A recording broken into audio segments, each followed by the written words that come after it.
সন্ন্যাদলে মসজিদ। আমি বাড়ি থেকে ইফতারি করে আমি নামাজ পড়ার উদ্দেশ্যে এখানে আসতেছিলাম।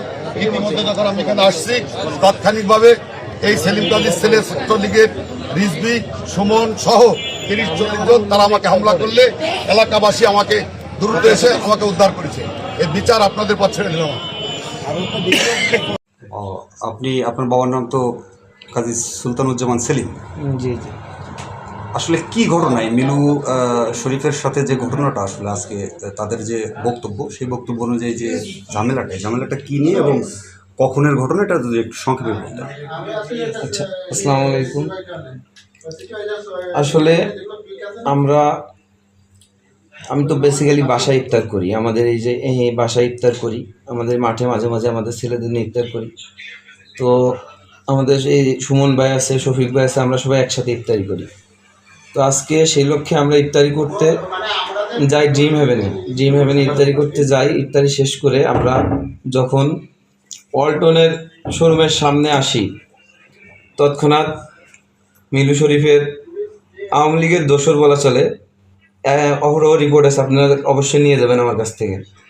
সে তার গুন্ডা বাহিনী, তার ক্যাডার বাহিনী দিয়ে তারা সবাই স্যান হাতে অতর্কিতভাবে আমাদেরকে এলোপাথারি কোপানো শুরু করে এবং আমার সাথে থাকা লোকজন সেগুলো সেভ করার চেষ্টা করে। তারপরে যথেষ্ট যারা সেভ করতে পারছে, আর একাধিক আঘাত আছে। আসলে আমি কথা বলার মেন্টালিটিতে নাই।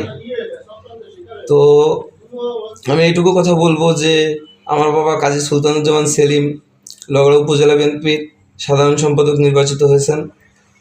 উনি ওনার জীবদ্দশায়, ওনার রাজনৈতিক ক্যারিয়ারে উনি কখনো কোনো মানুষের সাথে একটা দুর্ব্যবহার করেন নাই। কিন্তু এই মিলু শরীফ এবং মিলু শরীফের লোকজন বিভিন্ন সময়ে এরকম আমাদের সাথে, তারা আগে যখন আওয়ামী লীগ সরকার ক্ষমতায় ছিল তখন আওয়ামী লীগের দোসর হয়ে কোটি কোটি টাকার সম্পদ ইনকাম করছে। এখন তারা দলের ভিতর অনুপ্রবেশ করে বিভিন্ন টাকা পয়সার মাধ্যমে ক্যাডার বাহিনী ভাড়া করে এলাকায় একটা বিশৃঙ্খল পরিবেশ সৃষ্টি করতে যাচ্ছে। তো আমি আমার এই বক্তব্যের মাধ্যমে, আমি জানি না কতদূর পৌঁছাবে এটা, যদি জনাব তারেক রহমান, আমাদের তারুণ্যের অহংকার, উনি যদি এই বক্তব্যটা শুনে থাকেন, অবশ্যই আমি আশা করব, আমরা পরিবারগতভাবে খুব পূর্বে থেকেই বিএনপি করি এবং শক্তভাবে বিএনপি করি। গত সালে 1 সেপ্টেম্বরে আমার বাসার সামনেও আওয়ামী লীগের ব্যাপক আক্রমণ হয়, আমরা একাধিকবার নির্যাতিত হয়েছি। তো আমরা যদি এখন এই সময়ে এসেও আওয়ামী লীগের দোসর যারা, তাদের দ্বারা এখনও নির্যাতিত হই, আসলে বলার কিছু ভাষা নাই। তো সকলের কাছে অনুরোধ থাকবে, আপনারা আমার জন্য দোয়া করবেন। আচ্ছা, আজকে যে ঘটনাটা আসলে মূলত এই ঘটনাটা কি নিয়ে ঘটছে, এটা যদি একটু বলতেন। ঘটনাটা ঘটছে, আমরা ইফতারি করতে গেছিলাম ড্রিম হেভেনে, আমাদের একটা ইফতার পার্টি ছিল, আমাদের সবাই। সূত্রটা কি এটা?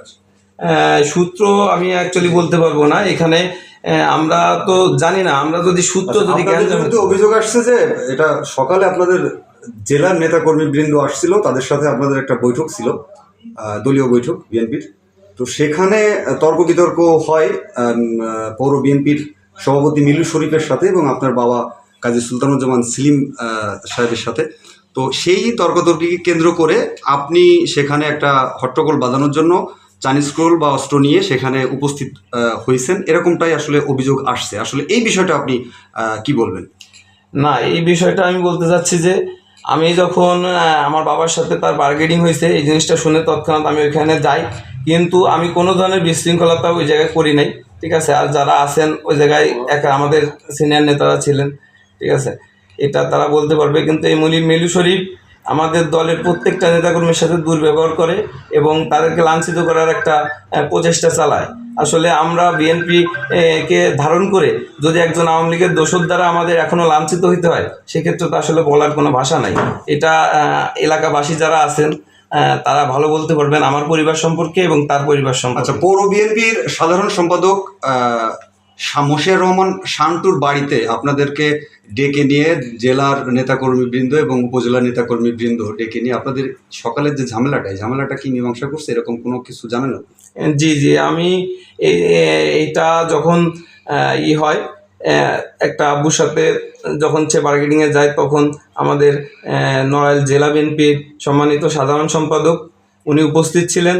উনি উপস্থিত থাকার পরে উনি সবাইকে ডেকে নিয়ে যায়। ওখানে আমি ছিলাম না, আমার বাবা ছিল এবং সিনিয়র নেতৃবৃন্দ যারা তারা ছিল।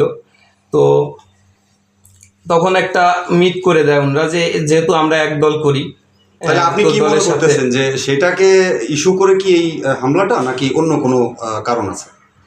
আমি অ্যাকচুয়ালি সেটাকে ইস্যু করে যদি হামলা হওয়ার তো কথা না, কারণ যে আমাদের তো আমাদের সিনিয়র নেতা নড়াইল জেলা বিএনপি সাধারণ সম্পাদক মনিরুল সাহেব, যেহেতু আমরা বিএনপি পরিবারে, কিন্তু তারা বলছে যে আপনারা হামলাটা করছেন তাদের পরে। এখন এইটা তো আসলে উপর আল্লাহ জানায়, এবং ওইখানে একাধিক দোকানে সিসিটিভি ফুটেজ আছে, ওইগুলা যদি আপনারা সংগ্রহ করেন দেখতে পারবেন যে আমরা আসলে একটা সিঙ্গেল হিট আমরা করছি কিনা। আচ্ছা, আপনি আসলে আজকে যে হামলার ঘটনাটা ঘটছে এটা আসলে কি নিয়ে ঘটছে এবং আপনি কিভাবে আহত হলেন এটা যদি সংক্ষেপে বলতেন। ইফতার পার্টি ছিল ওই ডিএমএ আঙ্কেল বলছে চলো ইফতারি করে পরে বাসায় চলে গেলাম। পরে আমি আঙ্কেলের সাথে একসাথে সবাই মিলে ইফতারি করছি। করার পরে ইফতারি শেষে মানে সবাই আমরা বেরোয় গেছি। বেরোয় গেলে আর কি আঙ্কেলরা আগে পিছনেতেই মনে হয় দেখতে গাও নিয়ে ছিল সে শোয়া বল আসছিল, আরও অনেকেই ছিল, 4-5 মুখ বান্ধা পিছনটা সেই খুব বাড়ি মানে দেখাশোনা নাই হামলা আপনাদের। জি, এরপরে আমি হামলাটা কোন জায়গা থেকে? এটা হচ্ছে আপনার ডিএমএর সামনে থেকে, যে আপনার মিলু কাকার অফিসের সামনে। আচ্ছা, তারপর কি হলো? পরে ওইখান থেকে আমি তো এই যে এরপর আমি দৌড়ইছি, দৌড় দিলে আমার পিছন 3জন আইছে। 3জন আসার পরে আমি এক বাড়ির ভিতর ঢুকে গেছি। পরে যাই আমার ভাই বলতে যে এই ছিল ও যাই নিয়ে আসছে আমার। আপনাদের ইফতার পার্টিতে কতজন ছিলেন? ইফতার পার্টিতে 25-30 জন। আপনি কি কোনো দলের কোনো পদে আছেন? না, আপনি কি দল করেন? আমি সমর্থক, মানে আমি কোনো দল করি না। আঙ্কেলের সাথে কোন দলের সমর্থক? ছাত্র দল। ছাত্র দলের সমর্থক। জি। আপনার নাম? আমার নাম সুখী সর্দার। তো হঠাৎ করে আমি আজকে ইফতারে আমি 30 জন রাখবো নিয়োগ করছি, তো আমি সবসময় 30 জন রাখি। তো ইফতারের আয়োজনটা করছি আমি নিজের থেকে, যে আমার একটা সংগঠন তৈরি করার জন্য আমি একটা সংগঠন বোঝাচ্ছিলাম। তো এই জন্য আমরা 1-150 ছেলেদের ইফতারি দাওয়াত করছি, ওরা ইফতারি করতে আসছে। আমি ইফতারি করা শেষ করে আমি মনে করি যে ইফতারের ভেন্যুটা কোথায় ছিল? আমার ডিম হবে। তো আমাদের ইফতারি করার ওই জায়গার উদ্দেশ্য, ওই জায়গায় বসার জায়গা আছে, তো সেই ক্ষেত্রে আমরা ওখানে আয়োজনটা করছি। তো আমরা ওখানে ইফতারির 5 মিনিট আগে ঢুকছি, আবার ইফতারির পরে আমরা বেরোইছি। ওখানে আমি শক্তি সপ্তাহ, আমি লোহার ব্র্যান্ড, আমি বেরোতে পারি না। আমি মামাকে বললাম দাঁড়ান, তো দাঁড়ায় পড়ার সাথে সাথে ওরা 8-10টা ছেলেগুলো আমাদের কুপাচ্ছে। তো আমাদের সাহস আর কৌশলের কারণে ওদের অস্ত্র আমরা ঠেকাইতে সক্ষম হয়েছি। সক্ষমার ফাঁকে আমাদের 2-3 লোককে আঘাত করছে। তারা ইঙ্গিত করে আমাদের প্রেসিডেন্ট সুমনকে বলতে চাইল কুপা। তখন আমি সামনে দাঁড়ায় পড়ে দেখি আমাদের সভাপতি মিলু শরীফ। আমি জয় বললাম যে কাকা আপনি কী করতেছেন এগুলো? আমি শফিক।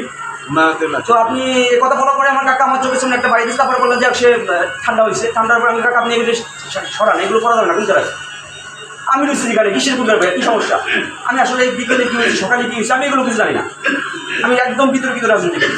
আমি দলের জন্য আমি মনে করি যে প্রাণ দিতে রাজি। আমি এখন বিয়ে করি না। আমি এখন আজকের ইফতার পার্টিটা আপনি দিচ্ছেন? হ্যাঁ, আমি দিচ্ছি। তো এখানে আসলে ওই যে ছেলেগুলো ইঙ্গিত করা আছে সবই মিথ্যা।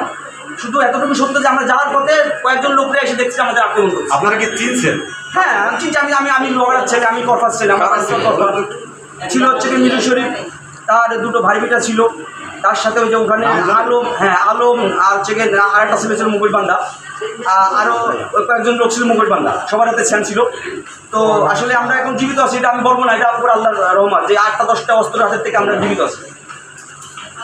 এই সন্ত্রাসগুলো কারা? আমি আমার চাচার কাছে প্রশ্ন একটাই করতে চাই যে চাচা আমি তো পলিটিক্স করি, আমি তো শফিক সর্দার, আমার নিজের নামের পরে পলিটিক্স হয়, আমার কর্মের পরে পলিটিক্স হয়, আমি পাপ কাজ করি না, আমি গুনার কাজ করি না, আমি দলের জন্য বিরানি।